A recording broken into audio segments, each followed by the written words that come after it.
Ako, ano lang po talaga, hingalangin, yung nga pong tawag ko doon. Hinga, tapos manalangin ka. Para magre-reflect ka po sa lahat ng nangyayari. Kasi, sa totoo lang po, sa lahat na natatanggap po namin lahat, ang dali pong maano ang daling pumasok sa isip po, di ba?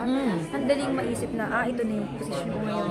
Kaya lagi ko pong ginagawa, I take time to hingalangin. Hinga, tapos mananalangin, ibabalik lahat sa Panginoon. Lagi ko po iniisip, hindi po sa akin. Binigyan lang ako ng pagkakataon ng Panginoon.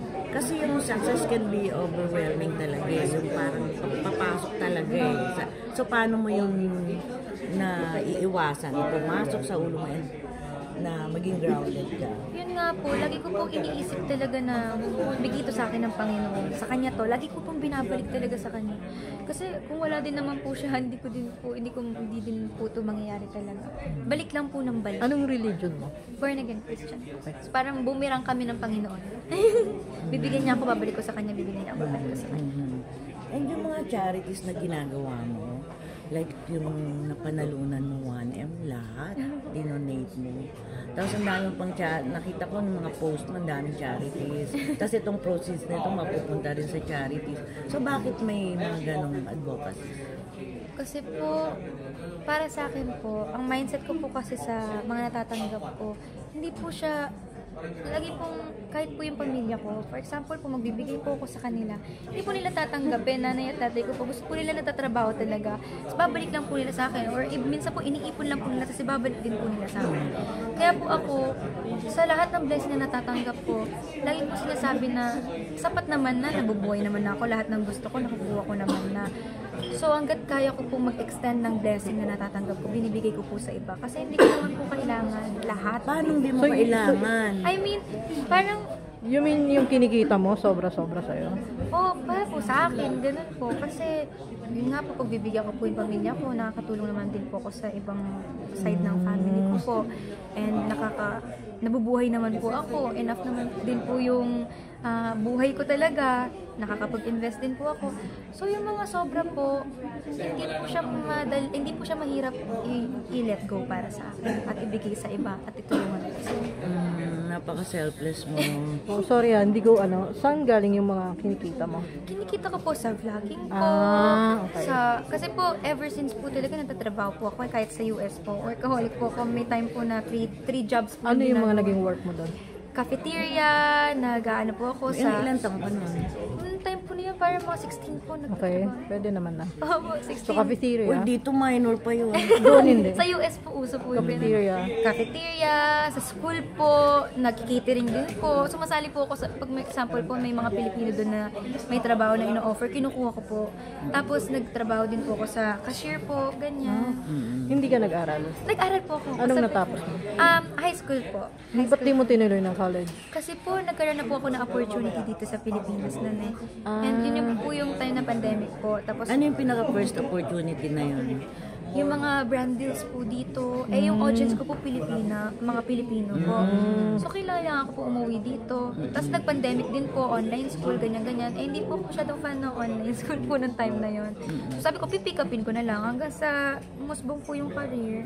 Sabi, yung pag-aaral po para sa akin, kaya ko po siyang i-take po yun Sa in the ibang future. panahon. Pero hindi ko po kino-close yung sarili ko sa pag-aaral po. dapat lang. Opo, sobrang laki pa rin po ng paniniwala ko sa pag-aaral po. Sa So, edukasyon. ikaw lang pumunta rito, bumalik sa mga magkakapatid. Ilan kayo magkakapatid? Tatlo po kami magkakapatid. Ako po yung bunso and ako lang po yung nasa Pilipinas. Lahat po sila nakasettle po sa abroad. Anong work ng parents mo? Parents ko po, papa ko po nagtatrabaho po siya sa school.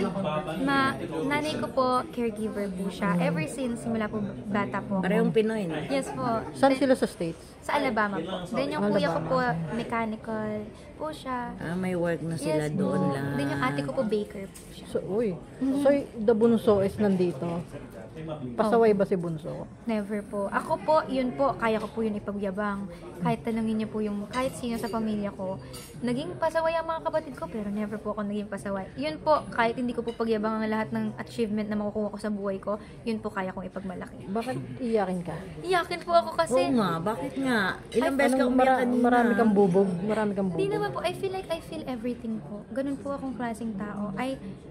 Pag may nakikita po ako, nilalagay ko po lagi dun yung sarili ko. For example po, kayo umiyak kayo. Pag nakita kita umiyak, malalaman ko yung reason, nilalagay ko yung posisyon ko sa'yo. Okay. May iyakin po ako. May empathy. May empathy Bakit po. marami kang tattoo? Ay, tattoo naman po.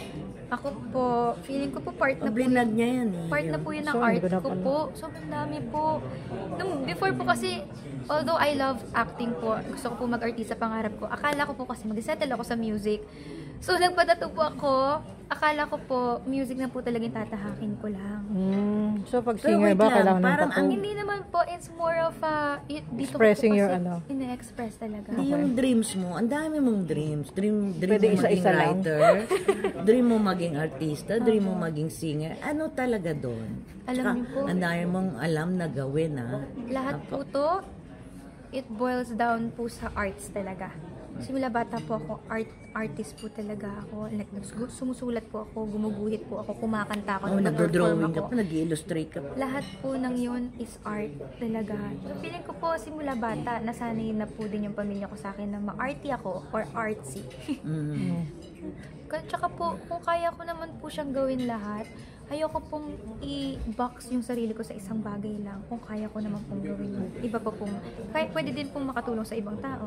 Pero ilang percent sa sarili mo ang writer, ang actress, ang singer, and ang nag-drawing, illustrator? Depende po yan sa araw eh. Kasi naniniwala po ako na may araw po na kaya mong magbigay ng gantong energy sa mas gusto mong gawin. For example po, ngayon nagising ako, mas gusto ko kumanta today. Mas gusto kong paano ko po i-express yung sarili ko sa araw na to, doon ko po ibibigay. So wala po akong permanenteng percentage para sa isang bagay lang po na kaya kong gawin. Nag-voice lesson ka. Nung bata po ako, nag-voice lessons po ako. Kasi maganda boses mo eh. Pero ever since po talaga kumakanta na po ako. Sinasali na po ako ng papa ko sa mga singing contest, ganyan. Pero para po ma-enhance pa po yun, mas maintindihan ko pa po kung paano siya gamitin. Pina-voice lesson po ako ng bata. Ilang taong ka nung nag-migrate kayo sa... Nung nag-migrate po ako, 15 years old po ako. 15. Tapos anong year ka umuwi dito? Ilang taong ka? Parang 19 years old na po ako. Sandali ka lang Sandali ka naman lang pala. pala Opo, doon. parang pabalik-balik po ako doon. Green card holder ka na. Ay, bongga. Pero ano, pero hindi ka dapat magtagal dito. Yun nga po eh. Kailangan Paano bumalik yun? doon. Paano Meron yun? po ako May sa- career 6 ka months, na 6 dito. months. May visa po ako. Na ganun. Na? Working. Para, working visa po para dito. Working. Before po, hindi yung ano siya, ano yung green passport siya eh. Na pwede Ano ang kong- kulay ng passport mo ngayon? Ngayon po, Pilipinas pa rin Pa po. rin po. Yun nga. Kasi ang tagal pa niyan eh. Opo, Kailan meron niya po akong mag-stay doon? re-entry visa. Ayun po. Re-entry. Re-entry visa. RN. And, ay, pwede ko po sabihin, huwag ko na sabihin. Wag na, wag na. Oh, sige, wag na. Hindi, Mil, anong plano sa inyo ni Brent? Gagawin ba kayong love team? Kasi parang meron kayong mga activities na solo-solo na eh, no? Kami po, ayaw po kasi namin limitahin yung isa't isa sa aming dalawa lang po eh. Kasi si Brent po, sobrang laki po ng potential niya as an artist, as a model. So, ayoko, happy po, pares kami, ayaw namin yung salitang love team. So hindi kayo magiging love, to clear, hindi kayo magiging love team? Opo, in a way po, parang gusto lang po namin tuloy lang po kung ano po talaga yung nagawa namin, which is yung pagiging duo po namin, na even dito sa labas, duo pa rin po kami. Pero ayaw po namin limitahin yung sarili namin na love team tayo, dapat wala tayong Oo, ibang- like Katniel. Opo, yung iba like- nakakasama, ganyan. Igagawa daw kayo ng show. Yung show. Sila. Hindi ko po alam kung pwede ba announce? Upcoming show. May mga upcoming projects po kami. Na magkasama kayo, Yes magka-love po. team. The whole. Marami po kami. Yung silang buo. Marami po kaming O yun nga pala, ano upcoming. mga next? Meron ka nang pwedeng sabihin doon sa mga next project? Wala po, bawal po. Bawal po. So, wala pong advice sa amin. Wala pong advice sa amin na pwede na po, pero marami pong aabangan. Pero marami pong aabangan ng mga project po sa amin. Pero hindi pa po talaga pwede sabihin. Kahit po ako kating-kating na po akong sabihin at i-announce eh. Pero bawal po. May boyfriend ka ngayon, Mika? Wala po! Yan Eh, gagaya ka dyan? Ha? Gagaya ka kay Tito. Bawal pa po ako mag-boyfriend ayon po sa aking management. Bawal? Totoo ba yan? Nasa kontrata? Si Ate Kat, Mismo nagsabi. si Ate Kat, bawal po sa kanya. Kay Kuya Jan, basta daw po si ano, pwede. Sino yun?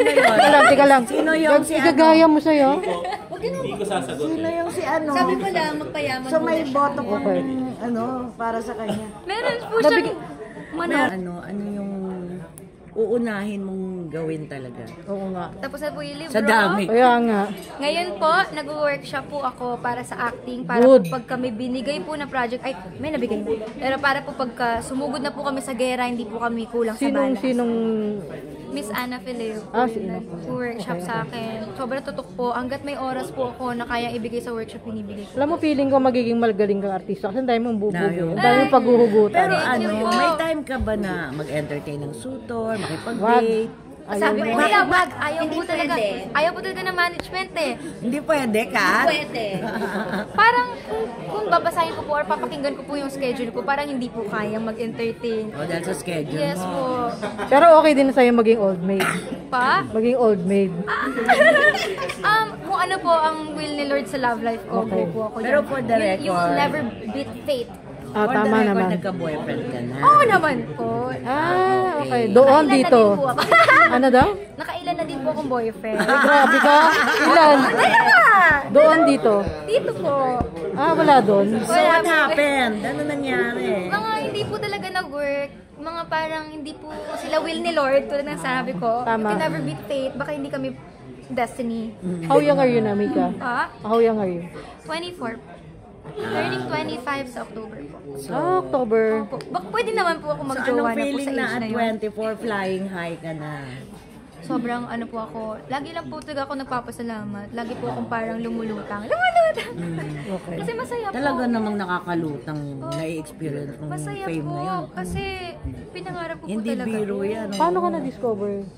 Paano ka? May nag-recommend po sa amin Si, kay Mika. sino? Before Si Zainab? PBB, Si Before Zainab? PBB pa po, parang Si Zainab? Si Zainab? Through Zainab, yes. Sa atin kilala mo sa amin si kasi Zainab vlogger and then din. si Mika. Oh, friends sila ni Zainab. Yes. Friends kayo. Pero 2 years before PBB pa po. Paano kayo nagkakilala ni Zainab? Sa atin Zainab naman po, through vlogging din po. Ah, kami okay. nagkakilala. Parang may event po na nagkita kami. Tapos kinausap ko po siya kasi idol ko po siya ng time na yun. Tapos yun, naging close po kami. Well, nung nag-audition ka sa PBB, trinay mo lang. Siyempre, without dapat? knowing na ikaw pa lang magiging big winner in the end. No, actually bata po ako, 15 ba ako noon? Opo, before po ako mag-migrate sa US, nag-audition na po ako sa 77. Tapos di po ako nakuha. Tapos then, ngayon po, nagkaroon po ng opportunity, co-love, na kapag-audition po ako. What made you decide na mag-audition ulit hindi ka na nga nakuha nun? Kasi bukod po sa pangarap ko po talaga siya na kahit na pagbalibalentongin po yung mundo, papasok po ako doon, hindi ko po alam paano. Pero gusto ko po talaga makapasok. Isa pa po na reason ko is, paano ko mapapakilala yung sarili ko? Wala nang ibang paraan kundi reality show. Kasi reality yun, wala kang ibang mapapakita kundi totoo. Tama ikaw. naman. Kaya sabi ko, okay, gusto ko po talaga. Mas nagustuhan kong pumasok po. Okay. Okay.